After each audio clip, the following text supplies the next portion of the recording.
Meet Echidna, the serpent woman, a creature straight from the heart of Greek mythology.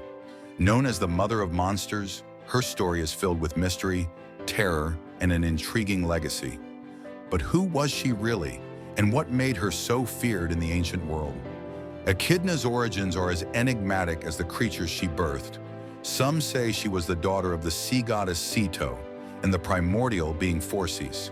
Others claim she emerged from the very depths of Gaia in Pontus, or even Gaia in Tartarus.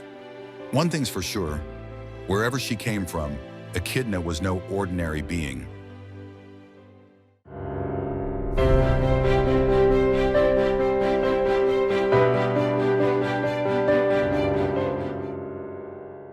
Echidna, often referred to as the mother of monsters, is one of the most fearsome and fascinating figures in Greek mythology. She was a creature of contradictory beauty and horror, embodying both the allure of a woman and the deadly nature of a serpent. From the waist up, Echidna had the face of a stunning, almost hypnotic woman.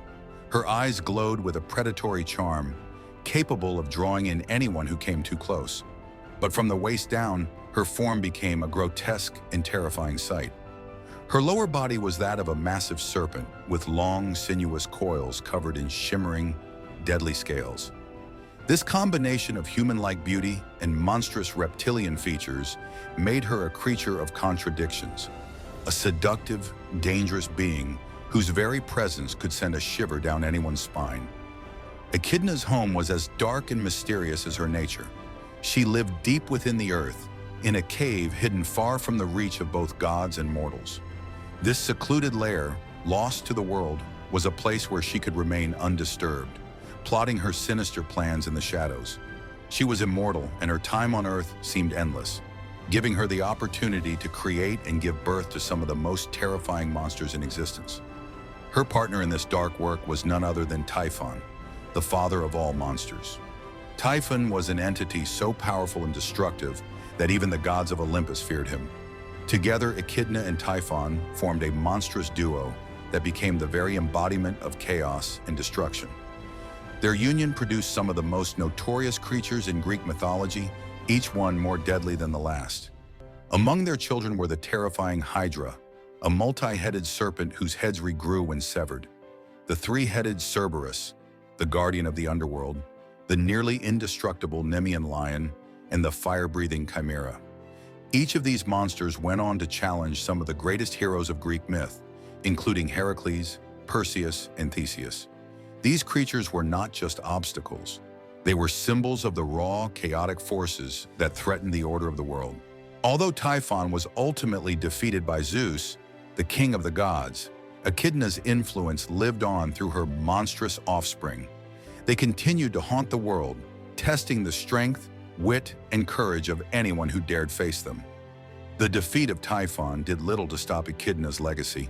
Her children were just as dangerous, if not more so, and they played crucial roles in shaping the stories of Greece's greatest heroes.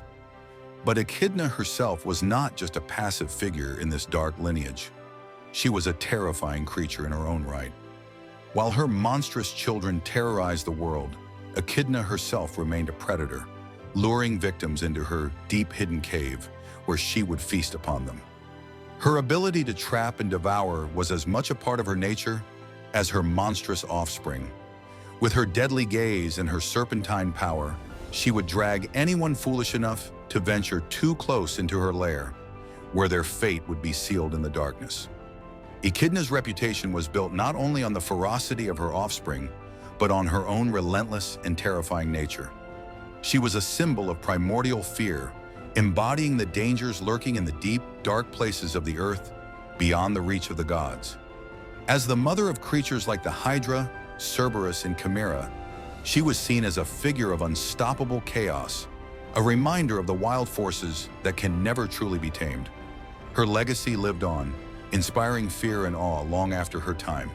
In the grand tapestry of Greek mythology, Echidna's role as the creator of monsters made her one of the most important and most terrifying figures in the ancient world.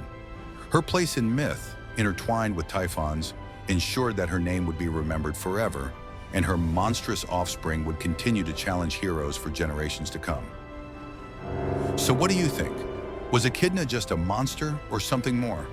Drop your thoughts in the comments below. Don't forget to like, subscribe, and hit that notification bell so you don't miss out on more deep dives into the fascinating world of ancient myths.